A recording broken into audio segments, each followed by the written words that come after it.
આ પત્રકાર પરિષદમાં આપ સૌ સાથીઓનું હાર્દિક સ્વાગત કરું છું। આપણે બધા જ ભાવનગરમાં જે ઘટના ઘટી એ ઘટનાથી લઈને સમગ્ર ગુજરાત દુઃખી છે। આજે આપણે અહીંયા બેઠા છીએ ત્યાં સુધીમાં 10 જેટલા લોકો આ નકલી દારૂ પી અને મોતને ઘાટ ઉતર્યા છે। સમગ્ર ગુજરાતમાં લોકો આ ઘટનાથી વિચલિત છે। આમ આદમી પાર્ટીના ધારાસભ્ય ભાઈ ગોપાલભાઈની સાથે સમગ્ર ટીમ ગતરોજ હોસ્પિટલની મુલાકાત લીધી, મૃતક પરિવારોની જે પીડિત પરિવાર છે એમની પણ મુલાકાત લીધી અને સમગ્ર ઘટના જે બની છે એ આપણા બધા માટે આંખ ખોલવા માટેનો આ એક કિસ્સો છે।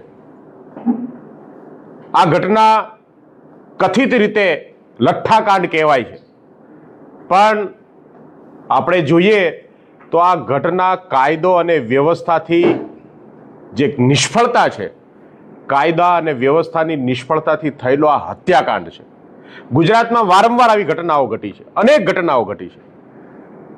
સવાલ માત્ર દારૂબંધીનો નથી, સવાલ માત્ર દારૂના અડ્ડાઓનો નથી, સવાલ છે ગુજરાતમાં છેલ્લા ઘણા વર્ષથી કાયદો અને વ્યવસ્થા તદ્દન કથળેલી હાલતમાં થઈ ગયું છે, જંગલ રાજ જેવું ચાલે છે।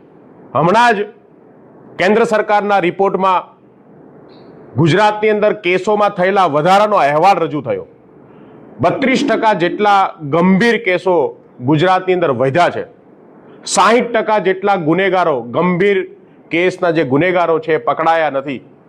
1000 કરોડ જેટલો સાયબર ફ્રોડ ગુજરાતની જનતા સાથે થયો છે। સાયબર ક્રાઇમ વધી રહ્યો છે। નાના મોટા કેસો તો ચોપડે નોંધાતા પણ નથી।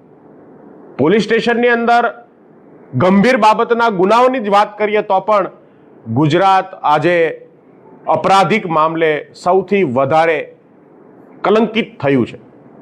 અપહરણો, ધોળે દિવસે લૂંટ, ખૂન, બળાત્કાર, આ કિસ્સાઓ હવે બહુ સામાન્ય બન્યા હોય એવું આપણે અવારનવાર ગુજરાતની અંદર આ ઘટનાઓ આપણે ઘટતી જોઈ છે।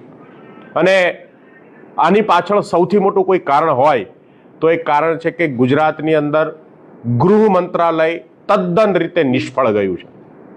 આપણે જ્યારે પણ આવી ઘટના બને ત્યારે સામાન્ય નાના નાના કર્મચારીઓ ઉપર તવાઈ આવે છે, એમના ટ્રાન્સફર થાય, સસ્પેન્ડ થાય, એના પર કાર્યવાહી કરવામાં આવે, પણ એમની ઉપર બેઠેલા અધિકારીઓ, મંત્રાલયમાં બેઠેલા મંત્રીઓ ઉપર ક્યારેય કોઈ કાર્યવાહી થઈ નથી અને ક્યારેય તે કોઈએ જવાબદારી સ્વીકારી નથી। ગુજરાતના લોકો આજે આ વ્યવસ્થાથી દુઃખી છે। આ વ્યવસ્થા ઉપર એમને વિશ્વાસ જે છે એ ઓછો થઈ રહ્યો છે। આવા સમયે અમે એવું માનીએ છીએ કે સરકારની જવાબદારી નક્કી થવી જોઈએ।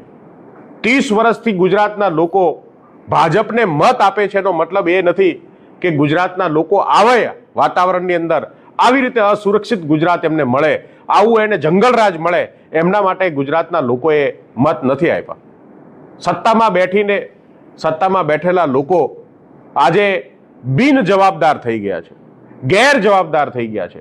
ત્યારે આમ આદમી પાર્ટીની માંગ છે કે આવા અનેક કિસ્સાઓ, કાયદા અને વ્યવસ્થાનું આ કથળતું શાસનથી ગૃહમંત્રી હર્ષ સંઘવીએ રાજીનામું આપવું જોઈએ અથવા તો મુખ્યમંત્રીએ એમને બરખાસ્ત કરવા જોઈએ।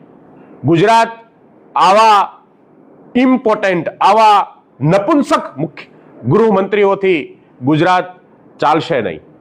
માત્ર રીલો બનાવવી, શોબાજી કરવી, શોષા કરવું, આટલું જ કામ જે છે એ કરવાથી ગુજરાતની અંદર કાયદો અને વ્યવસ્થાની સ્થિતિ સુધરવાની નથી। અને એટલા માટે અમારી એ માંગણી છે કે ગુજરાતની અંદર હોમ મિનિસ્ટરે રાજીનામું આપવું જોઈએ અથવા તો એમને બરખાસ્ત કરવામાં આવે। આમ આદમી પાર્ટી આવતીકાલે સમગ્ર ગુજરાતમાં જિલ્લા મથકો ઉપર હર્ષ સંઘવીના રાજીનામાની માંગણીને લઈ અને પ્રદર્શન કરવા જઈ રહી છે। જ્યાં સુધી હર્ષ સંઘવીને હટાવવામાં નહીં આવે ત્યાં સુધી સમગ્ર ગુજરાતમાં આ આમ આદમી પાર્ટીનું મિશન રહેશે। આમ આદમી પાર્ટી સતત ગુજરાતના લોકોને આ મિશન સાથે જોડશે અને ગુજરાત બેટર ડિઝર્વ કરે છે। આવું કાયદો અને વ્યવસ્થાનું શાસન નહીં અને એની જવાબદારી નક્કી થવી જોઈએ। જવાબદારી નક્કી કરવા માટે સરકાર ખરેખર ચિંતિત છે અને ખરેખર કંઈક કરવા માંગે છે એ સાબિત કરવું હોય તો હર્ષ સંઘવીએ રાજીનામું આપવું પડશે। આપનો કોઈનો સવાલ હોય? આજથી 1 વર્ષ પહેલા પંજાબમાં પણ આવો લઠ્ઠાકાંડ થયો હતો અને 20 થી વધારે લોકોના મૃત્યુ થયા હતા. એ સમયે કેટલા લોકોના રાજીનામા આપ્યા છે? મારી ગણતરી પ્રમાણે કોઈ લોકોના રાજીનામા લીધા નથી, માત્ર એક્શન લેવામાં આવ્યું હતું ને જે લોકો મૃત્યુ પામ્યા છે એને સહાય આપવામાં આવી હતી. તો આ બાબતે આપનું શું કહેવું છે? કયા વર્ષમાં થયું? ગયા વર્ષે 1 વર્ષ પહેલા. જ્યાં જ્યાં પણ આવી ઘટનાઓ ઘટતી હોય, જ્યાં જ્યાં પણ જે જવાબદાર લોકો હોય એમના ઉપર ચોક્કસ કાર્યવાહી થવી જોઈએ. પંજાબની અંદર આમ આદમી પાર્ટીની સરકાર આવી એ પહેલા ડ્રગ્સના નામે ડ્રગનું દૂષણ એટલું બધું ફેલાયું હતું, એને લઈને પણ આમ આદમી પાર્ટીએ છેલ્લા 4 વર્ષમાં સતત કામગીરી કરી છે. આમ આદમી પાર્ટીની અનેક યોજનાઓ છે કે જે ગ્રામ્ય લેવલ ઉપર નીચે જ્યાં લોકોની ભાગીદારીથી દૂષણ જે છે, ડ્રગ્સનું દૂષણ, દારૂનું દૂષણ જે છે, નકલી દારૂનું દૂષણ દૂર થાય એના માટેના સતત પ્રયત્ન કર્યા છે. અને જે પણ જવાબદાર લોકો હોય, જ્યાં પણ હોય સમગ્ર ગુજરાતમાં આ કાયદો અને વ્યવસ્થા તંત્ર, જે કાંઈ લોકતંત્ર છે, આ બધું જ તે લોકોની સેવા માટે છે. જ્યાં પણ જેની ભૂલ હોય, જ્યાં પણ જેનો વાંક હોય એમના ઉપર કાર્યવાહી થવી જોઈએ. અમે ચોક્કસ માંગણી કરીએ છીએ અને જેટલા પણ બને એટલા પ્રયત્ન તમામ સરકારોએ કરવા જોઈએ. એક પ્રશ્ન છે કે આપે કહ્યું એ પ્રમાણે કે 30 વર્ષથી ભાજપની સરકાર છે અને સતત નિષ્ફળ રહી છે. દરેક લોકોને ખબર છે દારૂઓના અડ્ડા ક્યાં છે, દારૂઓની લાઈન કયા પ્રકારે ચાલે છે. આમ આદમી પાર્ટી એ નેશનલ લેવલની પાર્ટી છે અને આમ આદમી પાર્ટીનું ગુજરાતમાં સક્રિય રીતે કામકાજ છે અને સક્રિય રીતે કામ કરી રહી છે. તો દરેક જગ્યાએ આમ આદમી પાર્ટીના જે હોદ્દેદારો છે કે જે પદાધિકારીઓ છે એ લોકો શા માટે આ અડ્ડા ઉપર રેડ નથી કરતા રાજ્યભરમાં, અને રાજ્યભરમાં હર્ષ સંઘવીના રાજીનામાની માંગ શા માટે કરવામાં આવે છે? આમ આદમી પાર્ટીએ સતત દારૂને લઈ અને સક્રિય રીતે, ડ્રગ્સને લઈને સક્રિય રીતે કામગીરી કરી છે. આમ આદમી પાર્ટીના અનેક સાથીઓ આજે પણ દારૂના અડ્ડાઓ પર રેડ પાડવાને લીધે જેલ અથવા તો એમના પર FIR નો સામનો કરવો પડ્યો છે.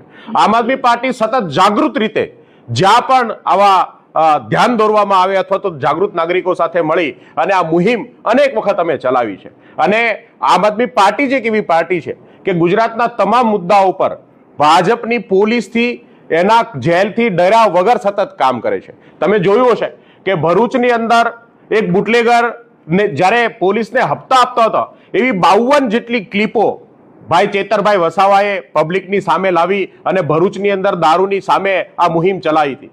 અમારા કચ્છની અંદર કાયનાત અંસારીએ લોકોની સાથે મળી અને દારૂના અડ્ડા ઉપર રેડ પાડી હતી. આવા અનેક કિસ્સાઓ ગુજરાતની અંદર આમ આદમી પાર્ટીએ તમામ જાગૃત નાગરિકો સાથે, પત્રકારો સાથે મળી અને બને ત્યાં સુધી કોશિશ કરી છે કે આ દૂષણ જે છે એમાંથી આપણે મુક્ત થઈએ. અને આવા અનેક કિસ્સાઓ આપણે જોયા છે કે બુટલેગરોએ પણ આમ આદમી પાર્ટીના અનેક કાર્યકર્તાઓ પર હુમલાઓ કર્યા છે અને એની ફરિયાદ પણ લેવામાં નથી આવી. જનતાનો સપોર્ટ હોય તો કંઈ પણ થઈ શકે. મારો ફરીવાર આ જ સવાલ છે કે હર્ષ સંઘવીનું રાજીનામું શા માટે? શા માટે અડ્ડાઓ ઉપર રેડ નહીં? પહેલી વાર તો એ છે કે કોઈ પણ સરકાર હોય એ સરકારની એક જવાબદારી હોય. આપણે એવું નથી કહેતા કે હર્ષ સંઘવી અથવા કોઈ પણ ગૃહમંત્રી એ ક્યારેય પણ ગુજરાતની અંદર કોઈ પણ પ્રકારનો ક્રાઇમ બનતો અટકાવી શકે, એ ક્યારેય શક્ય નથી. પણ જ્યારે જવાબદારી નક્કી હોય, જેવી રીતે હર્ષ સંઘવીએ એવું કીધું કે જે પોલીસ સ્ટેશન વિસ્તારમાંથી દારૂ મળે ત્યાં PI અને PSI નીચેની કર્મચારીઓને જે છે સસ્પેન્ડ કરવામાં આવશે, તો એ કર્મચારીઓને શા માટે? માત્ર એમની ઉપરના લોકોની જવાબદારી ક્યાં? એમના ઉપરના લોકોની એકાઉન્ટેબિલિટી શું? જો આપણા ઘરે કામ કરતો નોકર અથવા તો આપણા ગાડી ચલાવતો ડ્રાઈવર પણ અનેક ભૂલો કરે તો એમને પણ પોતાની નોકરી છૂટી જવાનો ડર હોય, તો એ ડર રાજ્ય સરકારના મંત્રીઓને પણ હોવા જોઈએ, કેન્દ્ર સરકારના મંત્રીઓને પણ હોવો જોઈએ. અને જો એ ડર હોય તો ચોક્કસ પ્રમાણે કામ કરવાની શરૂઆત અથવા તો કડક નીતિઓનું અમલ કરવાની શરૂઆત ઉપરથી થાય. આજે આપણે જોઈએ છે કે ગુજરાતમાં લગભગ તમામ વિભાગો, ચાહે શિક્ષણ વિભાગ હોય, ચાહે સ્વાસ્થ્ય વિભાગ હોય, ચાહે રેવન્યુ હોય, તમામ વિભાગની અંદર કોઈની પણ એકાઉન્ટેબિલિટી નથી.